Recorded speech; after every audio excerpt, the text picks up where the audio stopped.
Welcome to Kayfabe Wrestling Talk. This is where you come to hear how wrestling should be talked about. I am sitting here in a basement on Oak Avenue, and we're going to talk about SmackDown this week, which I just watched. So getting a pretty fresh vibe on it. Welcome everybody to Kayfabe Wrestling Talk. This is where how wrestling should be talked about. Handsome Nick Hanlon here. We're going to talk about SmackDown this week. March 20.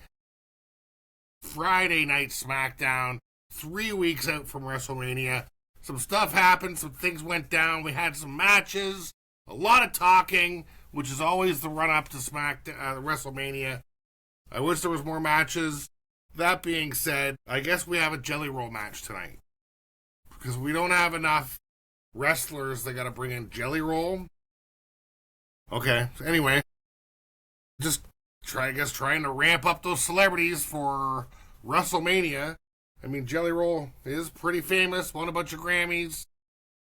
But we have so many good wrestlers. Anyway, we opened up with RKO, the Rattlesnake, the Legend Killer, the man who stepped back in to the name Randy Orton, the man of the hour. Randy Orton says it's Cody's fault.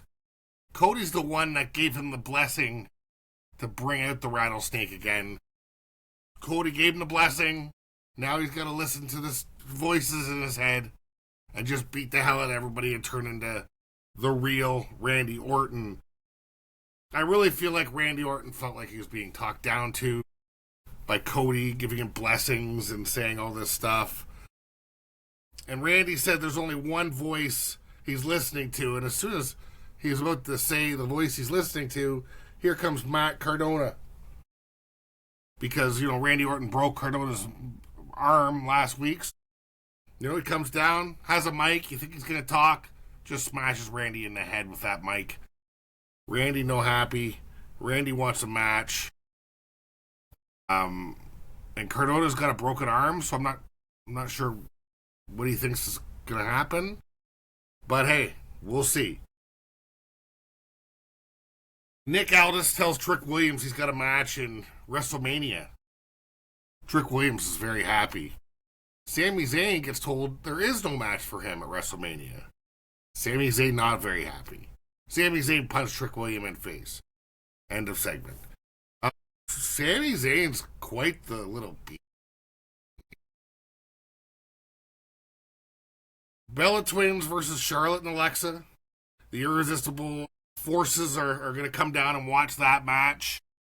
And just seeing the Bella Twins versus even Charlotte Flair, they really should be the leaders of stables and not wrestling, in my opinion. They're fighting the mic.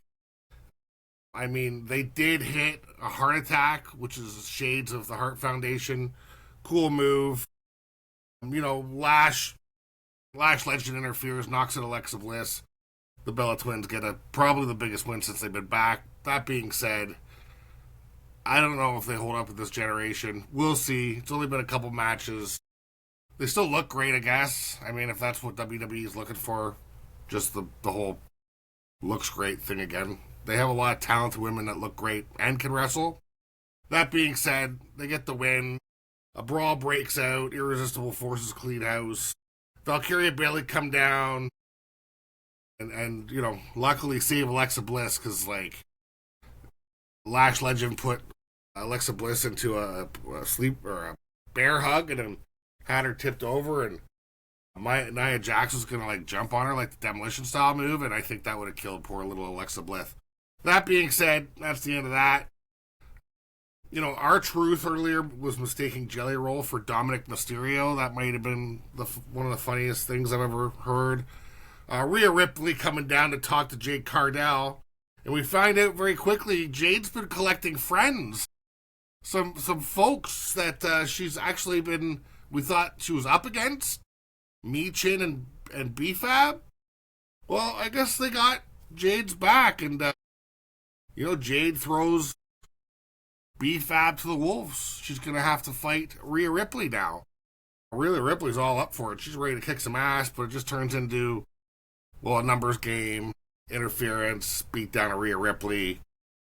She's got quite a dangerous little crew there now, Jade.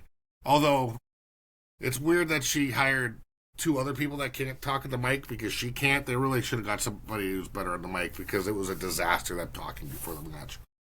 That being said, The Miz is still dealing with his curse, stepping in gum. Now Kip Wilson has been cursed just before the Jelly Roll match. Is Danhausen the most dangerous superstar on the roster? Let's think about that. He's cursing people. These curses are real, obviously. And he also beat Show Speed in a foot race. He's fast. He's magical. He curses people. He can talk. And he's very handsome. I think Danhausen might be legitimately the most dangerous opponent anybody can get involved with, including Brock Lesnar. Anybody. Anyway, Jelly Roll versus Kip Wilson. You know, I'm not saying we need to see Jelly Roll matches, but he did put on a 15-20 minute match. He didn't get that winded, really. He was doing half decent. You can tell he's putting the work in. And the fact that he got a win over Kip, very impressive. It was not pretty, but it was impressive. I'm not going to lie. United States Champion, Open Challenge. It looks like Tama Tonga's going to go in and go for it. Carmelo talks to him just before. But we hear Sammy's music hit.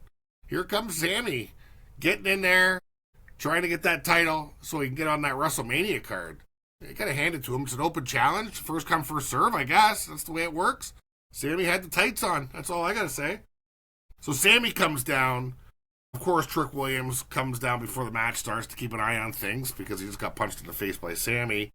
And I'll tell you what, this was a hell of a match. I mean, you can already tell it's going to be the best match of the night. I mean, the only other match really to compare it to at this point is the Jelly Roll match. And again, that was ugly. Oh, the Bellas, that was also ugly, to be completely honest. A really great match, heavy hitting. And then you add the complication of Trick being down there, man. So, Sami got so many pins that to me looked like 3 counts. I don't want to feed into his conspiracy because he is kind of a sanctimonious son of a bitch that cries a lot, but they were the longest 2 counts I've ever seen. You know, Sami Zayn getting hit with that first 48, I thought it was over. You know, Sami Zayn hits pitch perfect superplex. It was beautiful. Closest 2 count I've ever seen, though, in this match. You know, Sami also got hit with the first 48 and kicked out again. To like unbelievable close calls. You know, Sami hit the Blue Thunder Bomb, almost a 3 again. And then Trick Williams tosses the title into the ring, hoping somebody will use it on somebody, I guess.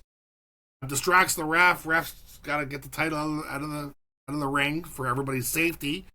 And Trick Williams goes to punch Sami Zayn, punches Carmelo, knocks him out. Sami Zayn hits the haluva kick. Sami Zayn's the U.S. champion. And suddenly, later on talking to Nick Aldis, he has a WrestleMania match against Trick Williams for the U.S. title.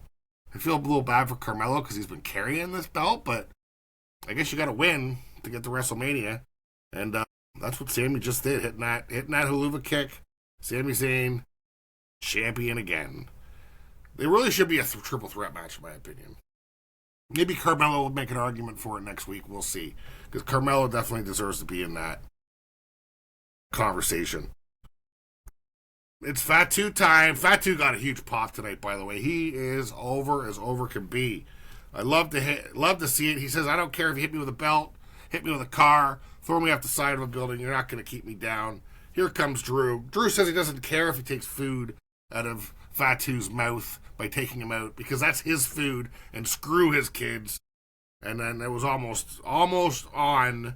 And then Nick Aldis comes down and says, listen, you guys can't fight anymore. You're already very injured from last week because you threw each other off a building. We're going to put you in a match, but we can't sanction it. So you guys can do whatever you want.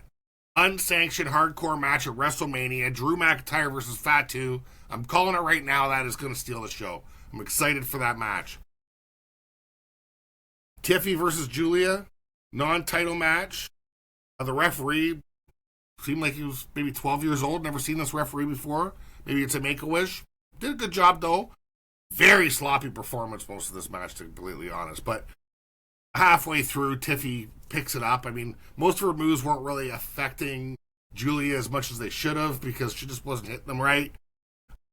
The crowd was just silent. They didn't know what was going on just because of how sloppy everything was. With a small distraction, Julia gets the win, but Julia had no offense in this match and no crowd participation. They got to do something with how she looks or presents because nobody cares. It was a tough match to watch. It was sloppy, to be completely honest. But Julia gets the win. What are we at here now? Versus RKO. Oh, okay, so we got Cardona versus RKO.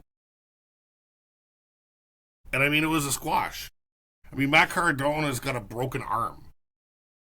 Randy completely squashed. It was almost uncomfortable, the amount of torture he was putting Cardona through. Twisting up his arm, pulling his cast off. He may have ended his career. And of course, he wins, hits the RKO, complete squash. Cody shows up. I guess Cody gets called, so he shows up. He just wants to talk to Randy. He says to Alice, and they immediately start fighting. He didn't want to talk to him. He just wanted to fight. And they fought for a really long time. It was weird. And the referees and all, like the 25 security guards, couldn't handle them for some reason. And then finally, Jelly Roll comes down, who was in a match earlier, who won against Kip, as everybody here knows, and gets RKO'd. I think he was trying to calm both sides down, and he gets RKO'd. And that calmed the fight down because everybody's like, this guy's $1 billion star. Maybe we need to take care of him. So Randy kind of gets the last laugh on that one. The fighting was, the referees, they got to train these people on how to deal with these things because it just went for so long.